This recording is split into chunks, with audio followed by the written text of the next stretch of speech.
Anyone that's played Sifu knows that indie developer Slow Clap put some magic in it. While not to every gamer's taste, Sifu is in that category of game that if you get it, you really, really get it. There's a lot to love in Sifu, but above all, it's the gameplay that enraptures players and keeps them repeating each cycle of life, aging, and death just to dole out a little more of the game's well-executed violence a bit more efficiently. I experienced the same magic that draws all the fans of this incredible brawler to the game, but Sifu also drew me in for reasons that were entirely personal and unique in a way that few games ever have.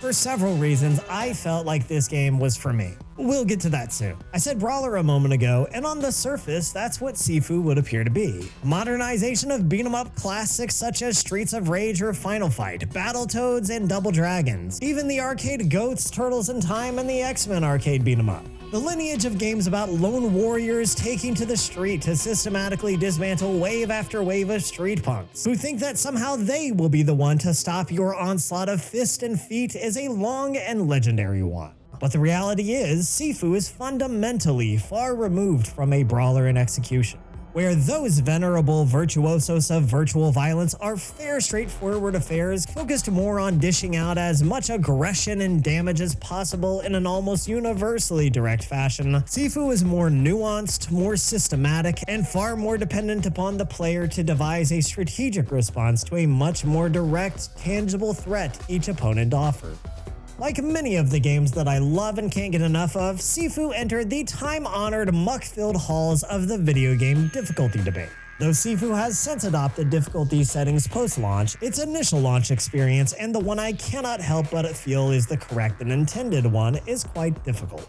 Though our protagonist has a wide range of efficient combat options, with yet more unlocking as you progress deeper into the game loop, no punch, kick, or furious flurry of blows is enough to single-handedly overcome the challenging competency of the foes you face down, especially when they become the numerous legions they inevitably throw your way. Instead, as with actual martial arts and fights, Sifu is more about knowledge, skill, and timing than pure brute force. Though of course there is certainly a bit of brute force to be brought to the table in both Sifu and actual fights in general. Sifu makes heavy demands of its players in the form of timing, positioning, variance in combos, and attack techniques, and precision of blocking, parrying, and evading incoming attacks. Players with a lot of experience in brawlers or hack-and-slash style games will likely have to make some adjustments to the style of play before it really clicks. Even gamers with experience in games with more strategic combat elements such as Dark Souls and Elden Ring will likely have to make some significant adjustments before they're fully in the flow of the demands of Sifu's combat, much as Souls vets had to make some adjustments when playing through Sekiro. Indeed, Sifu reminds me most strongly of Sekiro in terms of its playstyle and direction, which, like Sekiro, is essentially a rhythm game wearing the rugged trappings of a game about violent and glorious hand-to-hand combat. And for all that Sifu and Sekiro wear those trappings impeccably well, if it walks like a duck and it quacks like a duck, then it must be, say it with me now, that's right, a rhythm game. And like Sekiro, Sifu manages to incorporate this rhythm feature into a supremely addicting game loop that probably should be a controlled substance, but there aren't enough people with the testicular fortitude to handle it in the first place, so don't worry about it. Look, I know I'm playing a little bit fast and loose with the Sekiro comparison here, so let me take this opportunity to make this analogy even worse by throwing Dark Souls into the mix. Because difficulty adjustment aside, Sifu is a purposefully hard and punishing game. You can't say hard and punishing games without talking about Dark Souls. It's literally in my contract. You guys don't understand. I signed a deal with YouTube. YouTube has my address. I am not kidding. They know where I live. I'm in danger, guys.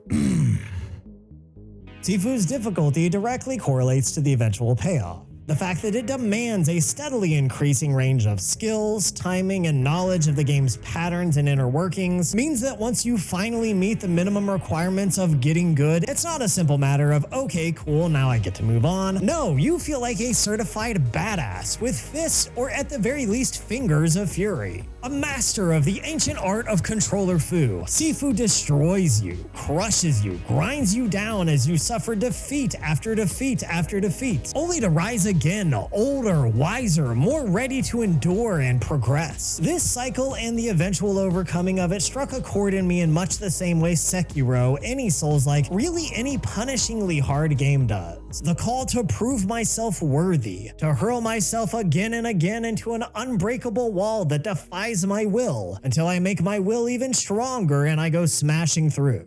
While the punishing, skill-based gameplay certainly taps into a part of my brain that loves a good challenge, Sifu hits me in an even more susceptible weak point in my poor, tortured mind, my nostalgia zone. Much of Sifu plays homage to kung fu culture and classic films. Everything from Old Boy and The Raid, Kill Bill and The Matrix, Enter the Dragon and Ip Man, and many more. These are great references and Easter eggs in general, but for me, it was like being transported straight to the past. So much of my childhood was wrapped up in idolizing kung fu, martial arts, and hand-to-hand combat in general. All my favorite superheroes centered around hand-to-hand combat. My favorite games, my favorite movies were all the high-action kung fu martial art thrillers, from the old Bruce Lee and Jackie Chan classics to Chuck Norris and Van Damme. Even Steven Seagal before I got older and wiser and realized that he was just a chubby, mentally unstable fraud. That's right, I said it, Seagal. You're not the only tough guy with a ponytail. I cannot play Sifu without being awash in the nostalgia of my childhood heroes. The days when I'd step into the backyard and throw a flurry of tiny kicks and furious punches that would have sent any 90s henchman fleeing in terror. And I can't think about those memories without thinking on how my childhood obsession with fighting eventually led to my many experiences with being punched in the face.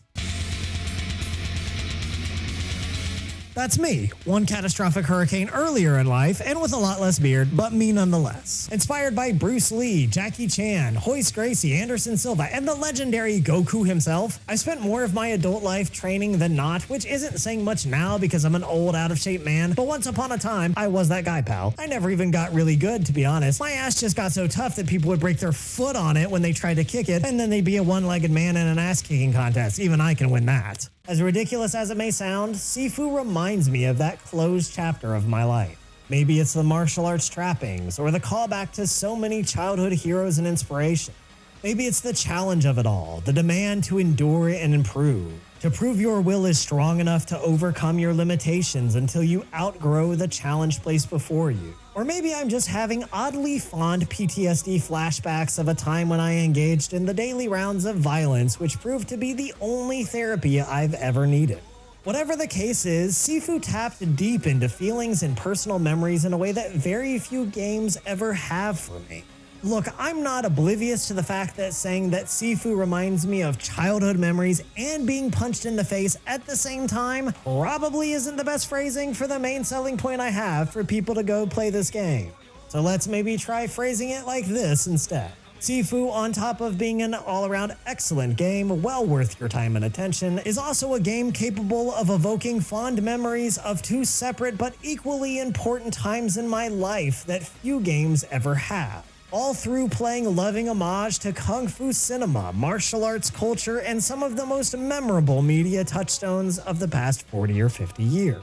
You may have never had the intimate relationship of being punched in the face that I have, but I'm willing to bet if you've ever so much as glanced at Sifu with curiosity, you probably have some peripheral appreciation for kung fu flicks. If so, you should give Sifu a try. See if you can rise up to the challenge of the game, and if not, that's fine too. You can still enjoy all the kung fu references and fist fighting goodness because there's an easy mode now, you filthy casual. On the other hand, if you have some experience with martial arts, MMA, fighting, or just the general unique life experience of trading punches with another human being and you kinda like it in a way that you can't really explain to other people because they look at you funny, then Sifu might be as great an experience for you as it has been for me.